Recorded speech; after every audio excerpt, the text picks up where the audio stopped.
Olá pessoal, tudo bem? Estamos começando mais um Conversa Aberta e hoje eu estou recebendo aqui o meu amigo Pedro Valério. Tudo bem, Pedro? Tudo bem, prazer enorme. Pedro, faça uma apresentação para nós. Esse Abud.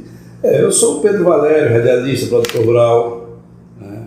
Presidi o PSL durante 4 anos praticamente, né? O PSL na fusão com o Democratas virou União Brasil. Hoje eu sou o segundo vice-presidente da legenda aqui no estado. O presidente é o senador Márcio Pitar, o primeiro vice-presidente é o deputado federal Alan Rick e eu sou o segundo vice-presidente, né? Temos o Jairo Cassiano, que era o presidente do DEM, hoje ocupando a secretaria-geral do partido. Digamos assim, são os 4 cargos mais importantes aqui no estado. Pedro, como você bem falou, você é produtor rural, você já foi radialista ou é radialista, eu prefiro... Só não existe a profissão, mas... eu prefiro denominar assim porque você é um comunicador nato. Mas você está pré-candidato a deputado federal. Como foi que surgiu essa ideia? Foi influência de amigos? Foi a família? É alguma coisa em relação ao momento que o país vive? Como foi que surgiu essa ideia? Olha, a ideia, ela tem... A decisão de ser candidato é um misto de muitas coisas, né? Nós posso enumerar os principais, né?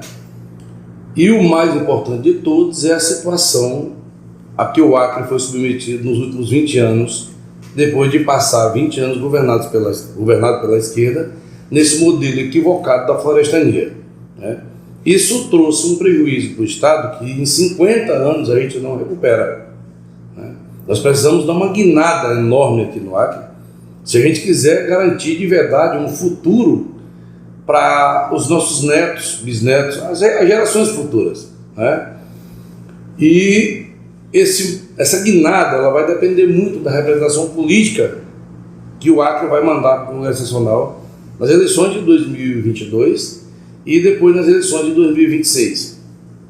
Essas duas bancadas, né? Porque em 2026 você renova dois terços do Senado, elege 2 senadores. Certo. Essas duas bancadas elas serão decisivas para que a gente possa mudar o destino do Acre e nos livrar desse radicalismo ambiental que dizimou o investimento aqui no Acre, oprimiu e perseguiu os nossos produtores rurais e fez com que o Acre hoje esteja comprando chicória de Rondônia, alface de Rondônia, couve de Rondônia, cheiro verde de Rondônia. Não há humilhação maior para um acreano do que chegar a essa situação.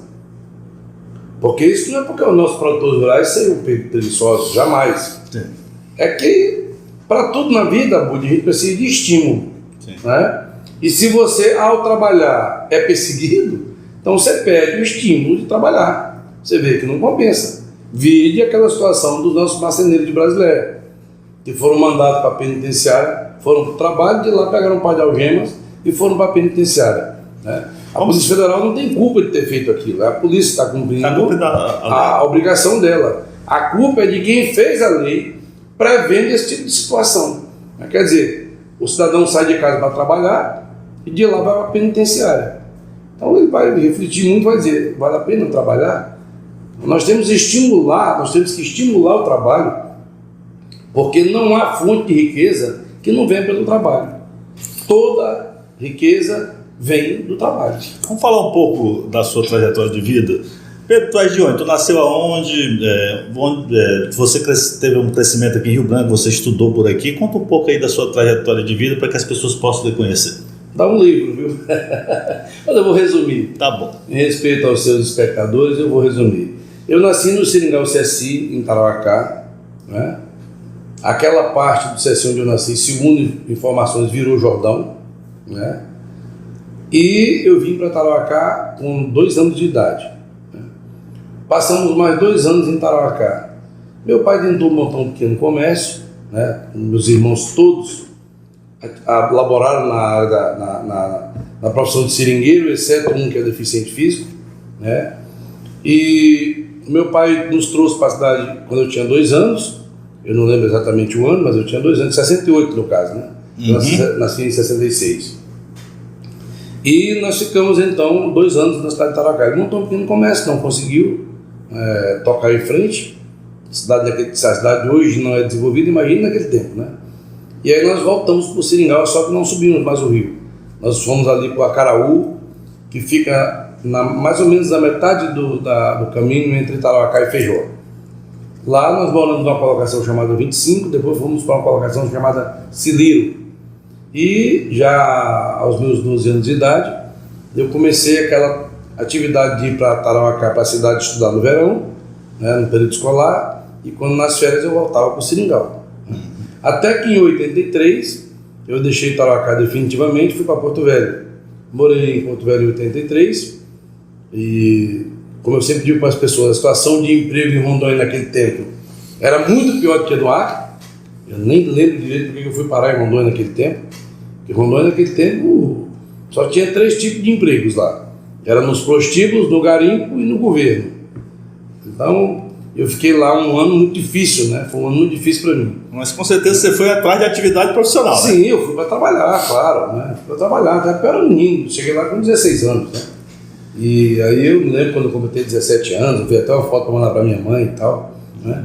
E aí em 84 eu fui para Manaus, fiquei um tempo lá com o meu tio e tentando inclusive entrar no exército lá, foi um período muito curto. E aí eu vim encontrar com a minha mãe aqui em Rio Branco, né? E ao chegar em Rio Branco aqui, eu percebi que se a minha mãe voltasse para Tarauacá, não ia viver mais muito tempo.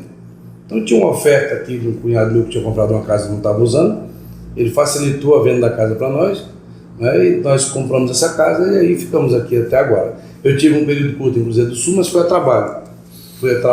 Fui em janeiro, voltei em maio, trabalhava numa firma que distribuía utensílios de cozinha, panelas, jogos, etc e tal. E eu passei esse período curto em Cruzeiro do Sul e aí voltei para cá e estou aqui até agora. Pedro, você teve um momento de fama nacional, você participou do programa do Jô Soares por causa da sua atividade no rádio. Como foi que você iniciou no rádio? Como foi essa sua relação na comunicação? Pois é, o rádio, Abud, só quem sabe a cachaça que é o rádio é quem bebe, né? O rádio, assim, minha mulher testemunha, né? Que às vezes eu acordo chorando de noite e ela pergunta o que foi. É porque eu sonho fazendo programa. Eu sonho que eu estou lá na Rádio Difusora fazendo programa novamente, aí eu acordo. Eu tenho muita saudade. Eu não gosto até nem de passar pela frente da rádio lá, para ser bem sincero. Porque é uma saudade muito grande. A grande maioria dos meus amigos que eu tenho hoje, eu os fiz no rádio. Eu lembro de uma mulher eu lembro de forma muito saudosa de uma senhora chamada Sebastiana Cobra, que ela morava na reserva Chico Mendes. Aí quando ela chegava aqui, ela ligava para mim: Pedro, eu trouxe um presente para ti. Aí eu ia lá na casa dela, no Triângulo. Então assim, ela não tinha uma vez que ela viesse que ela não ligasse para mim. E ela tinha um prazer enorme de ir lá para a rádio e ficar olhando eu ler as mensagens do meu lado. Aquilo para ela era um momento de glória, né? Você vê que do alto da simplicidade das pessoas do interior vem aquela admiração por quem faz rádio, né? O rádio é um veículo de comunicação muito ágil. Você está falando aqui e tem milhares de pessoas te ouvindo ao mesmo tempo, em diversas situações, um no carro, outro deitado na rede, outro puxando uma engenhocazinha. Tem gente lhe ouvindo em todos os lugares. E eu sempre gostei muito de fazer rádio. E eu comecei no rádio lá em Tarauacá, em 1982. Quando eu cheguei em Porto Velho, eu passei por um período muito curto na FM Rondônia 93, lá. Mas eu não gostei de FM, eu gostava mesmo era de AM, né?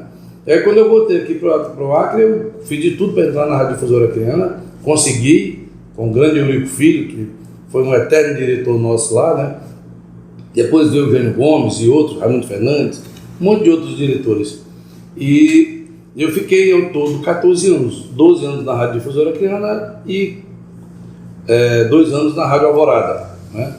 E nesse tempo a gente fazia aquelas mensagens da Rádio Difusora Acreana, que aquilo é um elixir, né? Até para o mau humor. Aquelas mensagens elas eram muito jocosas, não pela, como é que eu diria assim, de forma propositada, mas a linguagem do pessoal do interior, a inocência de tratar certos assuntos publicamente. Então aquilo gerava muitas risadas, muitas gargalhadas e tal. E eu nem gostava tanto das mensagens, aliás, perdão, Eu gostava muito das mensagens, mas eu gostava mais ainda das melodias. Às vezes tinha duplo sentido, né? Isso. Né? E eu gostava muito mais das melodias, porque as melodias eram terríveis, né? Aquelas mensagens que eles mandavam nas melodias. A melodia, para quem está nos assistindo, era assim: suponha que a tua esposa gostava de uma música, né? Uma música Y lá, né? E no dia do aniversário dela você ia lá e pagava para a gente rodar aquela música para ela, e junto com a música, antes de rodar a música, e uma mensagem tua para ela, né? Mas suponha, né? Vamos supor que a sua esposa se chamasse Amélia, né? Está aniversariando a mais querida das esposas Amélia, tal. Seu esposo Abude, não querendo deixar essa data passarinho branco, com carinho dedica na melodia, já troquei você por outra. É verdade. Mas o cara não se preocupava, porque era a música que a mulher gostava. Então não importa a letra da música, o tema. Mas já pensou? Aí tinha melodias de mulheres mandando pro marido, com muito amor e carinho, a melodia chave da cadeia. E não dá, né? Então eu ria muito dessas mensagens, porque é uma coisa muito antagônica, né? E o Jô, né, que tem uma rede de informação fenomenal, né? Ele contava sempre uma piada no início dos programas, né? Aí ele mandava o número do fax no programa dele, né? Pra gente mandar essas coisas interessantes para ele contar no início do programa. E eu mandei uma mensagem dessa, que é a do jumento, né? Para ele ler como uma piada no início do programa. E quando a mensagem bateu lá, ele já me ligava para mim imediatamente para eu dar uma entrevista lá. E eu fazia o programa junto com o Edmar Bezerra. E aí eu falei para eles: olha, eu não faço esse programa sozinho, eu faço com o Edmar Bezerra. Aí ele disse: quem é o seu colega? Então, a gente faz em dupla. Disse: então vamos montar vocês dois. Aí nós fomos lá e foi aquele sucesso estrondoso, né? Inclusive, o trecho da entrevista está disponível no YouTube. Tá. Se as pessoas quiserem. Eu consegui recuperar depois de muito tempo, né? Essa entrevista foi tanto sucesso que em janeiro e fevereiro tinha as reprises do jogo. Ele só começava os programas mesmo em março. Então ele ia de março a dezembro, janeiro e fevereiro era só reprise. E a nossa foi a primeira reprise no ano seguinte. Foi no dia 2 de janeiro, que era um dia de segunda-feira. Foi a primeira reprise, foi a nossa entrevista. Fez muito sucesso. Pedro, tu és casado com a doutora Tamires, né? Ela é odontóloga. Conta um pouco aí da tua família, a questão da tua filha, com o nascimento dela, com problemas de saúde. Conta um pouquinho para nós aí. Bom dia. Eu sou casado com a Tamires das Graças, né? Minha esposa, eu a chamo de Fiona, né? Ela me chama de Shrek, tal.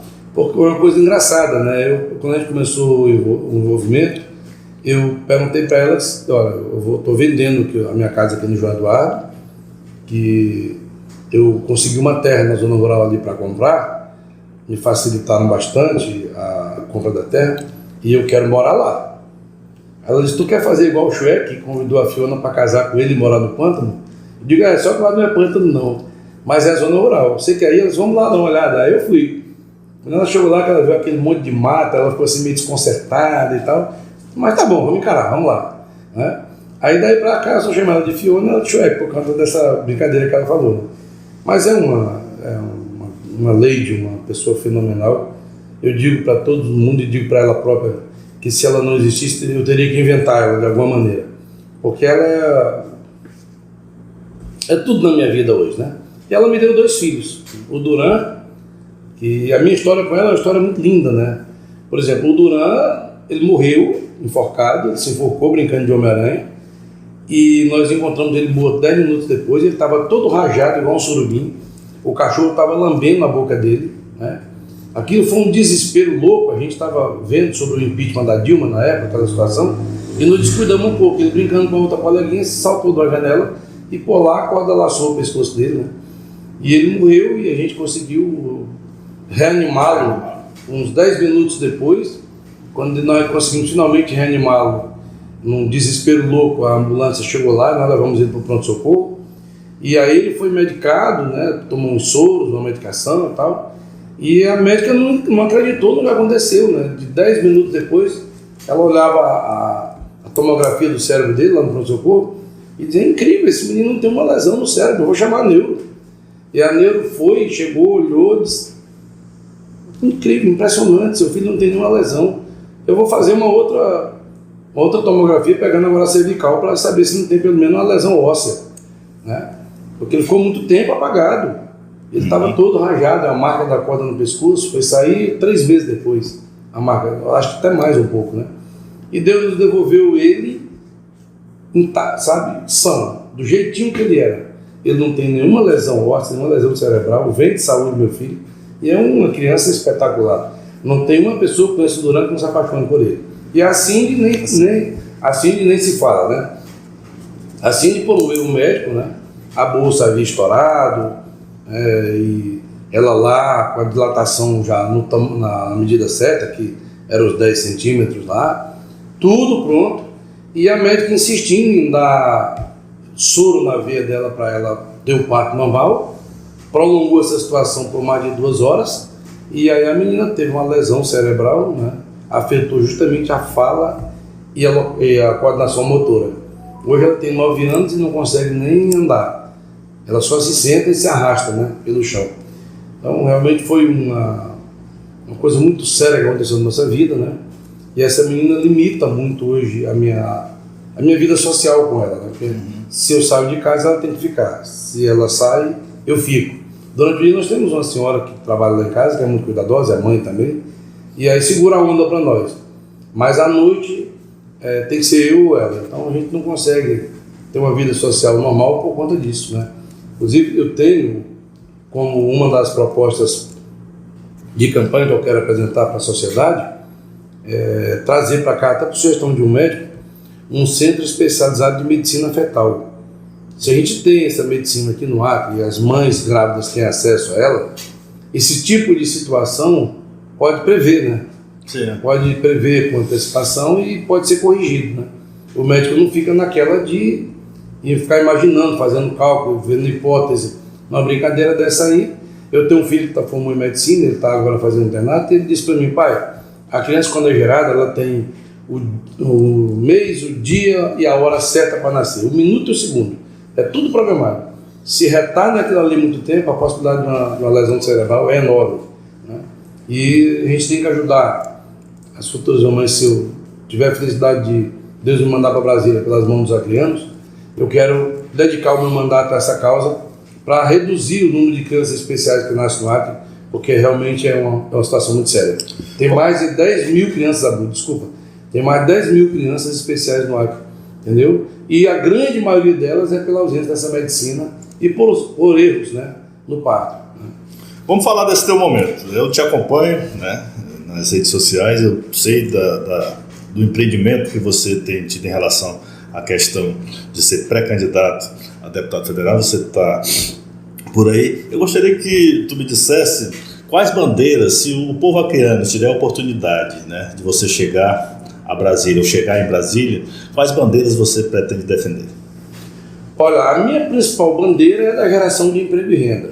Isso na realidade é mais que uma bandeira, isso é uma obsessão para mim, entendeu? Eu tenho 18 netos, por aqui que pareça, eu tenho 18 netos. Eu tenho 3 filhos homens que me deram no meu primeiro casamento, que me deram 14 netos. Um deu 6, outro 4, outro 4. E eu tenho mais 2 filhas, né, que me deram 2 netos cada um. Eu tenho 18 netos. Eu olho aquela gurizada correndo na minha casa, tocando terror, né? E eu fico maravilhado de curtir meus netos hoje. E eu vejo um negócio daquele e fico pensando: em que mundo esses meninos vão construir famílias? Em que mundo eles vão que mundo, aliás, os filhos deles vão encontrar, né? Se o mundo que eles estão encontrando já é um mundo difícil aqui no Acre, imagina os dos filhos deles se a gente não fizer alguma coisa agora. E a gente sabe que essas transformações, Abud, elas não são feitas do dia para a noite, não é uma coisa já, vira, acende a lâmpada, apaga, não é assim, né? Veja o exemplo de Rondônia. Por onde eu ando no Acre, nos municípios, nos bairros, eu cito o exemplo de Rondônia. Acabei de dizer para você, em 83 eu estive lá, era aquele caos, enquanto que o Acre bombava. Nós tínhamos aqui a Sila produzindo leite, produzindo queijo, requeijão, e outras manteigas e outros derivados de leite. Nós tínhamos os armazéns da Cagiac lotados de pé a ponta em tudo quanto era município onde tinha armazém da Cagiac. Era muita produção que a Cagiac comprava e revendia, comprava direto do produtor, pagava em dinheiro.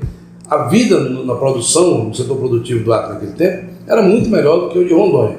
Lá era miséria absoluta. Como eu falei, só tinha emprego nos garimpos, nos prostíbulos e no governo, né? Mas em 90, Rondônia deu uma guinada. e entendeu que poderia se desenvolver, né? E olha, 32 anos depois, olha quem é Rondônia hoje. Rondônia hoje é o estado mais promissor do Brasil. Não tem ninguém no mundo que questione isso mais. O planeta inteiro está com a lupa em cima de Rondônia. Por quê? Porque Rondônia se desenvolveu a partir da produção. Abriu 30%, 33%, né? Há quem diga assim, mas Rondônia devastou a natureza. Mentira, mentira. Isso é uma grande mentira. Rondônia abriu 33%, tem 67% de área preservada, né? E com esses 33%, da forma como eles abriram, sempre às margens das estradas, né, eles conseguiram se desenvolver. Você não acha que existe muita balela também nessa questão de preservação ambiental? As pessoas enfeitam muito, existe interesse financeiro por trás, não é isso que pregam? Não, eu acho que a gente tem tudo na vida da saúde, a gente tem que dosar como remédio. Remédio, se for pouco, ele não cura, se for demais, intoxica. Né? Então, a gente tem que dosar. Nós não podemos permitir a destruição da Amazônia. Certo. Claro. Né? Nós temos que preservar uma grande parte da Amazônia, porque isso realmente é um patrimônio que nós temos. Eu, na minha propriedade, por exemplo, eu tenho uma reservazinha lá. Eu jamais quero tirar aquela reserva. Quando eu preciso de uma peça de madeira, eu vou lá, tenho lá à disposição, eu vou lá, tiro e uso. Tá? Não dá para conceber hoje mais você viver sem a ajuda da madeira. A madeira está nas construções, ela está nos móveis. Eu vou melhorar a pergunta. Né? Tu não achas que existe muito exagero? Sim, é que eu acabei de falar. Na realidade, há um radicalismo, uma overdose ambiental, entendeu? Que acaba por impedir o desenvolvimento dos estados mais pobres da Amazônia, que são Acre, Amapá e Roraima. Isso tem que mudar. Esses estados, essas três bancadas têm que se unir, entendeu? E pedir ajuda, pedir socorro à Rondônia, já se desenvolveu, ao Amazonas, que tem uma zona franca que segura o estado, né? Que gera emprego e renda e impostos demais, né? Pedir ajuda ao Tocantins, pedir ajuda ao Pará, que já é um estado rico, porque além de ter a parte da mineração, tem a parte do turismo também, muito forte, né? O Amazonas também tem o turismo. Nós precisamos pedir ajuda a esses estados, a essas bancadas, para socorrer os mais pobres. Como? Diminuindo um pouco essa pressão das leis ambientais. E eu dou um exemplo bem clássico, bem evidente, né? Nós temos hoje no Acre 75% de área que já é constituída de reservas. 75% do território acreano já é constituído de reservas indígenas, de conservação e extrativistas. Logo, em tese, só pode abrir os restantes 25%. Mas quando você tira as áreas de reserva legal das propriedades, você vê que não dá para chegar de jeito nenhum nem a 15%. Nós só abrimos até agora 11%. Então, tem que ser estudada uma forma de diminuir o tamanho dessas reservas, flexibilizar a área de exploração dos produtores, voltar pelo menos aos 50% do que era antes, no mínimo isso por baixo, né? E deixar que a gente faça uma espécie de exploração aqui, racional, com muito cuidado, para que a gente possa viabilizar a produção. Porque toda a cadeia benéfica ela vem da produção. Não existe nada que você usufrua que não venha da produção. Essa mesa vem da produção, essa xícara vem da produção, esse jarro vem da produção, tudo vem da produção. A matéria-prima está toda na natureza. Ninguém fabrica matéria-prima em laboratório. E se fabricar, a máquina que fabrica vem da natureza. Então tudo, a cadeia benéfica ela vem da produção. E nós não podemos simplesmente aniquilar o setor produtivo do Acre. Olha, Abud, vamos dar aqui um pequeno exemplo. Voltando para Rondônia, eles miraram na produção do café. Quem assistiu a Escravizal, a Se a Moça, aquelas novelas que a Globo gravou aí, via a imponência dos cafezais de São Paulo, de Minas Gerais e tal, o que o Rondônia fez? Mirou na produção do café. Qual é o resultado hoje, 30 anos depois? O maior produtor de café do Brasil é Rondônia. Entendeu? Peixe. Rondônia investiu fortemente na piscicultura. Hoje é o maior produtor de peixe da Amazônia e em 10 anos será o maior produtor de peixe do Brasil. Rondônia investiu forte na pecuária. Tem um rebanho de 38 milhões de cabeças. Nós não estamos chegando a 5 milhões. Olha o capote que nós pegamos. E só desmataram 33%. Certo? Então o que você tem que fazer? Você tem que explorar um pouco mais a nossa superfície, tirar um pouco mais da floresta, mas não adianta tirar as árvores, botar numa carreta e mandar para fora. Nós temos que trazer as indústrias de processamento de madeira para cá, para que o nosso produto saia daqui com valor agregado e gerar os empregos que a gente precisa. O governo daqui tem que ter a capacidade de atrair as indústrias com uma proposta que satisfaça os interesses dos industriais, mas que também satisfaça a nossa maior necessidade hoje, que é a geração de emprego e renda, principalmente pensando nos nossos jovens. Então, essa equação, ela tem que ser muito bem feita, entendeu? Como eu disse, com racionalidade, para que a gente não tenha nem a devastação da floresta e nem a miséria que campeia no Acre hoje, onde tem mais gente no Bom Auxílio Brasil e tipo Bolsa Família do que a gente trabalhando de carteira assinada. Entendeu? Nós temos que parar com isso, dar um freio nisso, porque isso é um diagnóstico simples de dizer que mais da metade da população do Acre está abaixo da linha da pobreza. Esse é um dos critérios para estar inserido no Auxílio Brasil. Pedro, tem muita discussão atualmente em relação ao preço dos combustíveis. Aumentou bastante, as pessoas culpam o governo federal, uma série de fatores. Eu, particularmente, não entendo muito de economia. Como é que tu enxerga essa questão? Mas não precisa entender muito de economia, não. É só você observar, né, o que tem acontecido com o nosso país nos últimos tempos. Você viu que uma frase do Arthur Lira, presidente da Câmara, que eu me levantei para aplaudir. Ele disse: o Brasil tem que enfrentar a Petrobras. E nós temos que enfrentar a Petrobras, sim. A Petrobras foi aquele dragãozinho que nós inventamos de criar em casa, e ele cresceu demais e agora quer nos engolir, quer nos mastigar. Entendeu? Não tem tradução melhor para a Petrobras do que isso. Todo mundo defendia a Petrobras porque era um patrimônio nacional, tinha que crescer, etc e tal. Só que ela cresceu e depois de grande agora virou um dragão que quer a qualquer custo, um dragão canibal, carnívoro, perdão, um dragão carnívoro que quer nos engolir. Veja, você conhece a realidade daquele projeto da Alcobras aqui no Acre.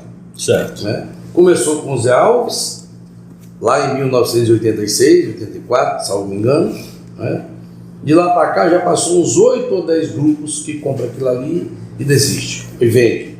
Aí vem outro grupo, compra e desiste, vende para outro. O último que chegou aí foi o Grupo Farias. E aí quando o Grupo Farias chegou, disse: agora vai. O Grupo Farias é um grupo muito forte, tem muitas indústrias de álcool lá fora, agora vai.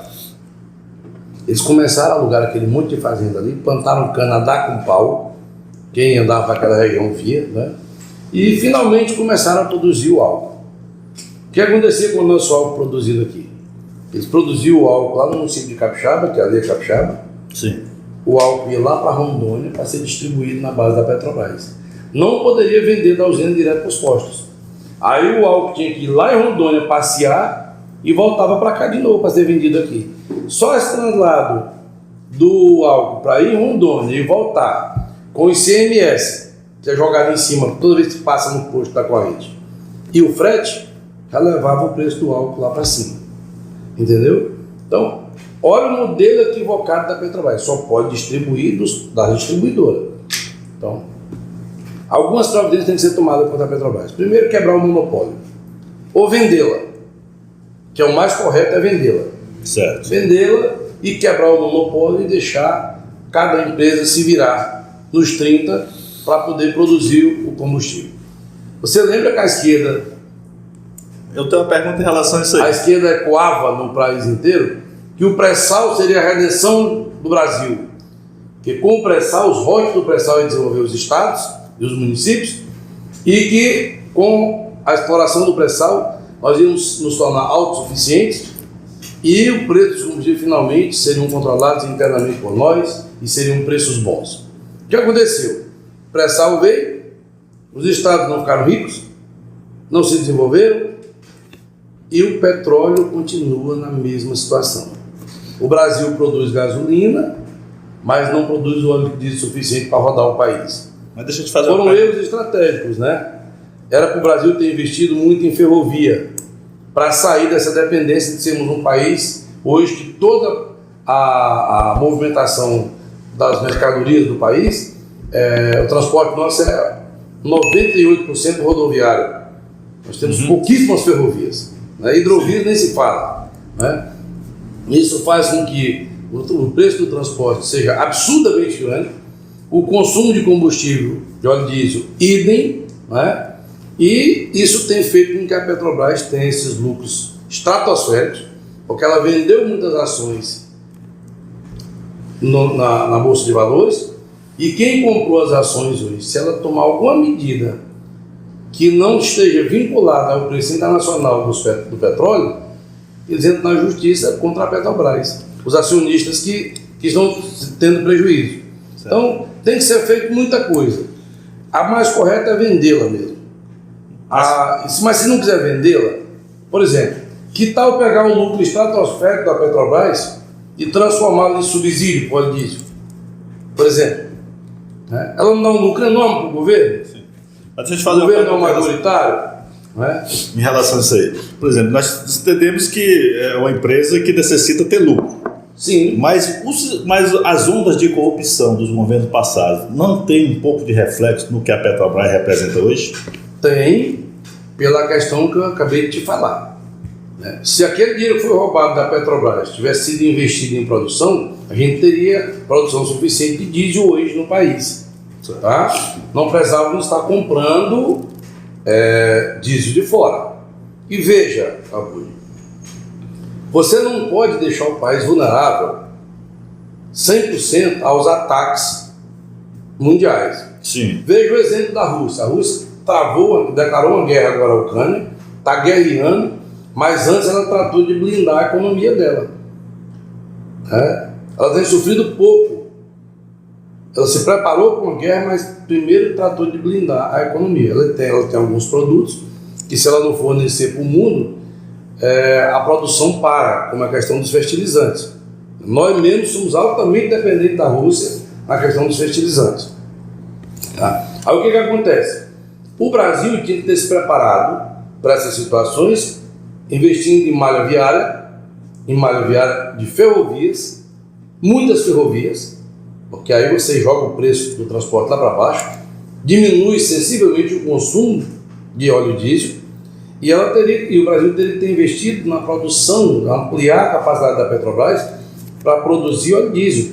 Mas nós não vamos ficar nessa dependência de que dá um estouro da boiada no barril de petróleo e a gente fica aqui com as calças na mão. Agora, é como eu te falei, dentro da Petrobras tem várias empresas, tem as distribuidoras, entendeu? Tem as transportadoras.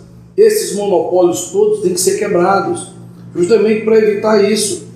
Porque até hoje a Petrobras não consegue explicar como é que ela refina combustível para a Bolívia, e a Bolívia vende o litro da gasolina lá, hoje a menos de R$4, o óleo diesel menos de R$4, e nós estamos vendendo nossa gasolina aqui a quase 8, e o óleo diesel passando de 8. Entendi. Né? Então veja, como se explica essa situação? Tem capivara aí. E muitas capivaras. Tem capivara nascendo, bimildinho, tem capivara enorme nessa situação toda. E ninguém enfrenta essa situação. Por isso que eu concordo com o Arthur Lira quando ele diz que o Brasil tem que enfrentar a Petrobras. Tem que declarar guerra à Petrobras. Porque ela não pode tragar o país da forma como ela está fazendo. Isso, inclusive, essa situação da Petrobras está sendo usada até para contaminar as eleições de 2022. Está sendo dado em detrimento ao presidente. Ao invés de a gente estar aqui discutindo quem tem as melhores propostas para o Brasil, para fazer o país crescer, Nós estamos discutindo só quem vai baixar o preço do combustível ou não, entendeu? Aí a gente vê os 5 dedos, os 9 dedos da esquerda aí, né? Dizendo que vai fazer isso, vai fazer isso, vai fazer aquilo. E a gente lembra muito bem no governo da Dilma, que ele patrocinou, o que aconteceu com o preço dos combustíveis e com a conta de luz na reta final do mandato dela. Ou seja, isso aí não tem muita solução que não venha pela lei sagrada do planeta, que é a lei de mercado. Sim. Se tem muita oferta, o preço cai. Se não tem oferta, o preço sobe. Certo? Essa é a lei universal do planeta que vale do Afeganistão ao Peru. Em qualquer lugar. Em qualquer lugar do mundo. E nós temos que pensar nisso. Então, se você diminui a dependência de diesel com construção de ferrovias, você está dando uma contribuição muito grande. Se você investe para a Petrobras produzir mais diesel, para sair da dependência do mercado internacional, é uma outra questão muito grande. Tem uma outra saída também, que seria o governo começar a comprar essas ações dos acionistas minoritários, né? Para diminuir essa possibilidade da Petrobras estar vulnerável a um ataque na justiça de ações, entendeu? Para questionar a questão dos prejuízos. Ou seja, é toda uma engenharia que tem que ter muita vontade política e muita determinação para fazer o que tem que ser feito. O que a gente não pode continuar é vendo os preços dos combustíveis no patamar que estão hoje. Pedro, nesse momento eu vou falar o nome de uma figura pública ou de um assunto e você vai emitir sua opinião em relação, tá bom? Manda. Jair Messias Bolsonaro. Um grande homem, um homem de Deus, um grande líder, tá? Eu hoje não voto nele nesse primeiro turno, porque o meu partido, União Brasil, lançou o nosso presidente Luciano Bivar, que é um homem extremamente qualificado como candidato a presidente da República, e eu, por ser candidato a deputado federal e por ser um dos dirigentes do União Brasil no Acre, tenho que votar no candidato do meu partido. Senão, eu já estou me declarando para o eleitorado do Acre como um político infiel. Certo. Um político que vota contra o candidato do seu próprio partido. Tá? Mas se no segundo turno das eleições o nosso presidente não estiver e ele estiver, eu estarei copiando na campanha dele. Assim como espero que, se ele não estiver no segundo turno e o nosso candidato estiver, o nosso candidato ainda vai se apresentar para o país ainda, né? Está sendo feito todo um trabalho para a apresentação dele na eleição de 2022. Mas se houver o universo, a gente também conta com toda essa força, né, da direita, que dá sustentação a Bolsonaro, porque você sabe, Arthur, que o maior problema desse país é a esquerda. A esquerda faz mal à saúde. Então nós temos que nos unir todos para impedir que a esquerda volte ao poder. Não tem mal maior para o Brasil do que a esquerda voltar a governar esse país. Luiz Inácio Lula da Silva. Um crápula, um ladrão quanto mais, uma pessoa que fará um mal enorme a esse país se chegar à presidência da República. O Brasil não merece ser governado novamente por essa figura. Gladys Cameli. Um governador humanista, um homem sem maldade nenhuma no coração, que não persegue, né? Que é sensível às ameaças contra a vida. Ele mostrou isso, né, durante a pandemia. Ele botou a cara a tapa, ele foi para cima, ele parou de governar para cuidar das vidas. E por isso ele tem a minha eterna admiração. Jorge Viana. O Lex Luthor da política acreana. A mente mais criminosa da política do Acre. Falando politicamente. Luciano Bivar. Luciano Bivar, um liberal conservador, um homem que tem 10 obras publicadas, 10 livros publicados sobre liberalismo e um sobre romance. Um cara super antenado com os problemas que o planeta enfrenta. Tem uma visão liberal única, tá? Defensor do imposto único, um homem muito bem sucedido na vida, que está na política única e exclusivamente com o propósito de ajudar o Brasil. Tem a minha eterna admiração. Márcio Bittar. Um grande líder, um político muito atuante, um homem de posições firmes e que ainda tem muito a contribuir para o nosso Estado. Márcia Bittar. Uma mãe generosa, uma pessoa do bem, uma mulher com muita coragem de ir à luta, mostrou isso nessa pré-campanha. Ela é top, gente boa, gente fina. Alan Rick. Alan Rick, um parlamentar que tem feito o dever de casa como deputado federal nos mandatos que exerceu. Hoje reúne todas as condições de ser o senador da República pelo Acre. É um líder muito carismático, tem uma capacidade extraordinária de comunicação, é de direita, tá? E graças a Deus tem tido uma grande aceitação do povo. Se Deus quiser, será nosso senador. Mara Rocha. Não tenho muita opinião sobre ela. Conheço pouco, mas as companhias que estão do lado dela, ainda que ela seja uma pessoa, digamos assim, do bem e preparada, as companhias que estão com ela vão contaminar muito o ambiente político se ela conseguir algum êxito nessas eleições. Sérgio de Oliveira Cunha, o Petecão. Ela do Petecão.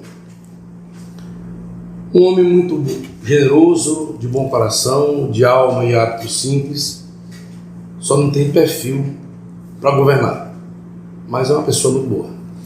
A bancada federal do Acre. Dá para dar uma nota 2. Você prefere que seja... Estou me referindo aos deputados federais. Sim. Dá para dar nota 2. Quando você vai para o Senado, tem o Márcio Bittar, que equilibra bastante. O senhor crê que tem que ser toda trocada? É tudo que eu peço a Deus. É que ilumine a mente dos acreanos para não devolver para a Câmara Federal nenhum deputado que está lá. E tenho amizade pela maioria deles. Tá? Mas esse mundo de deputados federais que pautam o mandato por divulgar as emendas que são impositivas, que estão lá, que não tem mérito nenhum sobre elas, apenas o dever de dividi-las, esse modelo de deputado federal não serve para o Acre. Nós precisamos de uma bancada que seja uma bancada de pessoas firmes, dedicadas, com muita coragem, para fazer um enfrentamento necessário, fazer um enfrentamento empedernido, tá? Para tirar o Acre das garras desse radicalismo ambiental. Se os nossos deputados federais não tiverem capacidade e coragem para fazer isso, o Acre não tem futuro. A legislação ambiental é? Um dragão que consumiu o nosso estado, consumiu Roraima, consumiu o Amapá e só não consumiu Rondônia pelos motivos que eu disse nos trechos anteriormente aqui na entrevista. Né? A família é? A base de tudo. Família é a base de tudo. E Deus? Deus é meio complicado até falar, né? Deus é aquela instituição sagrada, né? Que nos dá a vida, nos dá a saúde, nos dá a liberdade, o livre-arbítrio e, fundamentalmente, nos dá a oportunidade de nos renovar a cada segundo. Né? Pegando até um pouco da música do Raul Seixas, né? Nos dá a oportunidade de ser uma metamorfose ambulante. Nós poderemos mudar a cada minuto, basta a gente querer. E quando a gente consegue mudar para melhor, né? O amor de Deus está em tudo, o amor de Deus por nós está em tudo, Abud. Está no ar que a gente respira, está no horizonte que a gente contempla, está nos filhos que nascem e que nos fazem rir de pequenas bobagens. Né? O amor de Deus está em tudo. Está nas pessoas que nos acolhem quando a gente precisa e acreditam na gente e acompanham a gente. O amor de Deus é o combustível da vida. Pedro Valério por Pedro Valério. Pedro Valério é um homem simples, de alma simples, que vê o dinheiro como uma forma de você se libertar até um certo ponto e depois ali ser aprisionado, né? Portanto, entende que o dinheiro é uma coisa necessária, mas não é determinante, não é tudo, é um pequeno percentual do que a gente precisa para viver, né? Tem outras coisas infinitamente mais importantes do que o dinheiro, até porque eu nunca vi ninguém entrar num caixão arrastando uma fazenda, arrastando um carro, arrastando um cordão de ouro, né? Então, Pedro Valério entende que o valor efetivamente da vida está no amor, na nossa capacidade infinita de fazer e praticar o bem, sem olhar a quem. O bem deve ser praticado de forma desprendida, desvinculada, ampla e infinita. Sempre que você puder praticar o bem, pratique. Porque quando você pratica o bem, você faz bem para aquela pessoa que recebeu o bem, mas você faz muito mais bem para você próprio. Pedro, você está num momento que você pode ser venturado ou não, né? Esse é o risco de quem está num processo como o que você está inserido nesse momento. Mas o que é que as pessoas podem ainda esperar da pessoa Pedro Valério? O cidadão comum, o produtor rural, o radialista e possivelmente o parlamentar. Eu entendo que a política é para servir e não para ser servido. Eu não quero me servir da política, eu não preciso disso. Eu quero servir as pessoas através da política e eu faço isso diariamente. Eu tenho andado, eu tenho levado a minha mensagem às pessoas, eu vou continuar fazendo isso. A questão da vitória ou derrota está nas mãos de Deus, está na mão do povo. Eu confio muito na inteligência dos acrianos, na coragem dos acrianos. Nós não nos tornamos Brasil à toa, porque os nossos ancestrais tomaram uma atitude de coragem, venceram uma guerra com porrete de madeira, com arma de um tiro, contra um exército armado com fuzil e submetralhadora já naquele tempo. Armas de muito mais poder letal. E nós conseguimos vencer aquela guerra e nos tornar crianos. O Acre vai se libertar novamente. E eu espero em Deus que os acreanos entendam e acreditem que tem que ser com novos políticos, com novas pessoas que pensem diferente dos que estão lá no poder. Repito, não tenho nada contra nenhum deles. São questões de estilo. Sim. Não é? E nós precisamos de uma outra bancada com uma outra mentalidade. Se o povo entender assim, vamos à luta. Se o povo entender que não, vamos respeitar a decisão soberana do povo e respeitar, né? Mas eu acredito muito, eu não estaria nessa caminhada se eu não acreditasse no povo, tá? Antes de acreditar em mim, eu acredito nas pessoas. E eu tenho certeza que as pessoas, os acreanos, já perceberam que nós temos que mudar de rumo, nós temos que dar uma guinada, não por nós, mas pelos que virão depois de nós. Então, eu quero apenas dizer ao povo acreano que conte comigo, que eu sou um soldado com muita coragem, que eu tenho minhas mãos limpas, graças a Deus, meu passado também, não tenho vergonha das coisas que eu fiz, não me envergonho, tenho defeitos como todos os seres humanos têm, mas os meus defeitos, eles são defeitos toleráveis, né? E eu estou à disposição do Acre para fazer essa guerra. Serão muitas batalhas, né? Mas eu espero chegar do outro lado em pé, né? E ajudar o Acre a se livrar dessa situação e se tornar um estado próspero. Meu sonho é como um Acre próspero, gigante na produção, gerador de emprego e renda, acolhedor e protetor dos seus cidadãos e cidadãs. É isso que eu sonho. É um Acre que proteja, ame e incentive os seus cidadãos. Pedro Valério, eu gostaria de agradecer a sua presença aqui no podcast Conversa Aberta. É sempre um prazer conversar com você, é sempre um aprendizado e o meu desejo é que Deus possa continuar te abençoando poderosamente. Tá bom? Obrigado, meu querido. Obrigado de todo o meu coração. Estou sempre à sua disposição. E eu quero me despedir dizendo isso para você. e para todos que estão nos assistindo. Tá? Eu saberei honrar aos que me honrarem. Eu vou dedicar os próximos 4 anos da minha vida para honrar quem me honrar nessa caminhada. Agora, eu não teria um mandato apenas para quem votar em mim. Eu quero um mandato para ser executado, para ser feito em prol de todos os acreanos, independentemente da cor, da raça, do credo religioso, da altura, da classe social. Eu quero fazer um mandato em prol de todos, de todas as pessoas. Eu entendo que se a gente consertar a economia do Acre, a gente conserta a vida de todo mundo. Porque se a economia cresce, todas as pessoas crescem junto com ela.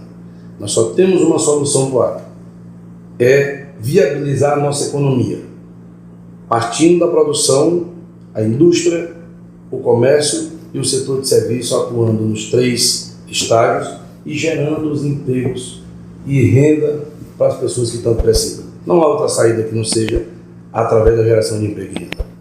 Muito obrigado. Um abraço. E você? Você gostou? Essa é a ideia.